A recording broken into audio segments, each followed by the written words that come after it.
આહિર સેના ગુજરાત પૂર્વ કચ્છ દ્વારા આહિર સમાજ અગ્રણી હીરાભાઈ જોટવાની ધરપકડ બાબતે અંજાર મધ્યે નાયબ કલેક્ટરને આવેદનપત્ર આપ્યું।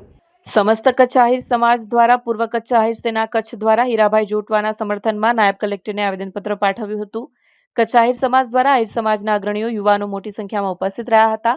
આહિર સમાજ અગ્રણી હીરાભાઈ સમર્થન આવ્યા હતા। હીરાભાઈ જોટવા કે જેઓ સોમનાથ જિલ્લાના સુપાશી ગામના વતની તાજેતરમાં ભ્રષ્ટાચાર આચરવાના આરોપસર મુદ્દે ખોટી રીતે સંડોવણી કરવામાં આવી હતી। હીરાભાઈ જોટવા અને તેના પુત્રને પોલીસ સ્ટેશને પૂછપરછ માટે લઈ જવાના હોય જે બાબતે ભરૂચ પોલીસ દ્વારા ધરપકડ કરી પૂછપરછ કરવાના બહાના હેઠળ લઈ જઈ અટકાયત કરવામાં આવી, જે બાબતે કચ્છ આહિર સમાજ તેમજ પૂર્વ કચ્છ આહિર સેના ગુજરાત રોષ વ્યક્ત કરી અંજાર નાયબ કલેક્ટરને લેખિતમાં આવેદનપત્ર પાઠવવામાં આવ્યું હતું। વાત કરવામાં આવે તો હીરાભાઈ જોટવાની જે કૌભાંડમાં જે ધરપકડ કરવામાં આવી છે મનરેગામાં, એને લઈને આજરોજ પૂર્વ કચ્છ આહિર સેના આહિર સમાજ દ્વારા પ્રાંત કચેરી નાયબ કલેક્ટર સાહેબને આવેદનપત્ર આપવામાં આવ્યો છે અને આજે સમગ્ર ગુજરાતમાં આહિર સમાજ દ્વારા આવેદનપત્ર આપવામાં આવી રહ્યા છે, તેમજ અન્ય સમાજના લોકો પણ હીરાભાઈ જોટવાના સમર્થનમાં આવી રહ્યા છે। આપણે જોઈએ તો ક્યાંક ને ક્યાંક હીરાભાઈ જોટવા નિર્દોષ છે એવો સાબિત અહીંયા થયા છે, કારણ કે ક્યાંય પોતાની સંડોવણી સીધી રીતે ક્યાંય પણ સંડોવણી એમની છે જ નહીં, એમનું એજન્સીમાં પણ ક્યાંય નામ ખુલ્યું નથી, તો પણ જે ક્યાંક ને ક્યાંક રાજકીય કિનાખોરીના ભોગ બન્યા હોય એવો સ્પષ્ટપણે અહીંયા જણાઈ આવે છે। એટલે આજે આહિર સમાજ તેમજ આહિર સેના ગુજરાત દ્વારા જે કચ્છ જિલ્લા દ્વારા આજે આવેદનપત્ર આપી અને અમારી જે માગણી છે એ અમે નાયબ કલેક્ટર સાહેબ સુધી મુખ્યમંત્રી નાયબ કલેક્ટર મારફતે પહોંચાડી છે। તો આગામી સમયમાં જો હીરાભાઈ જોટવાને આમાંથી ન્યાય નહીં મળે તો હજી આગળ ગુજરાત આહિર સમાજ એક મોટો સંમેલન પણ કરવા યોજવાનું પણ તૈયારી છે, તો એક મોટો સંમેલન પણ કરવામાં આવશે। એટલે અમે અહીંથી આહિર સમાજ દ્વારા એક તંત્ર અને સરકારશ્રીને પણ એક સ્પષ્ટ સૂચના આપીએ છીએ કે ક્યાંક ને ક્યાંક આહિર સમાજના આગેવાનોને ટાર્ગેટ કરવાનું બંધ કરવામાં આવે।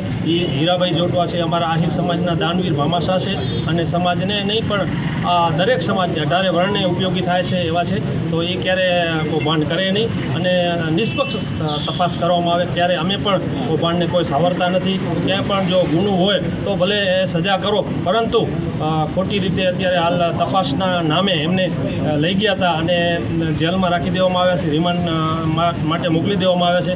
આ પણ એક ચિંતાનો વિષય છે। એટલે આહિર સમાજે સમગ્ર ગુજરાતમાં આજે આવેદનપત્ર આપી રહ્યા છે। ત્યારે અંજાર ખાતે નાયબ પ્રાંત કચેરી પણ અમે પણ આહિર સેના અને કચ્છ આહિર સમાજ દ્વારા આવેદનપત્ર આપવામાં આવ્યું છે। આહિર સમાજ તેમજ પૂર્વ કચ્છ જિલ્લા આહિર સેના દ્વારા પ્રાંત અધિકારી સાહેબશ્રીને આવેદનપત્ર આપવામાં આવેલ છે।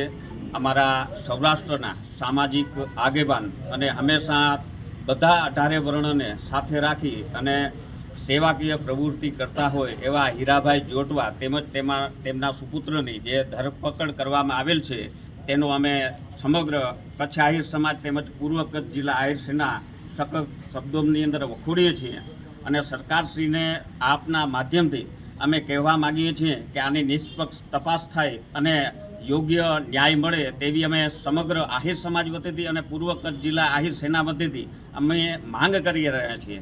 અને આ સમગ્ર ગુજરાતની અંદર અમારી આખી ગુજરાત આહિર સેના પણ આનો સતત બધી જગ્યાએ પ્રાંત અધિકારી સાહેબશ્રીને આવેદનપત્ર આપી અને વિરોધ કરી રહ્યા છે અને નિષ્પક્ષ તપાસ થાય એવી અમારી માંગણી છે।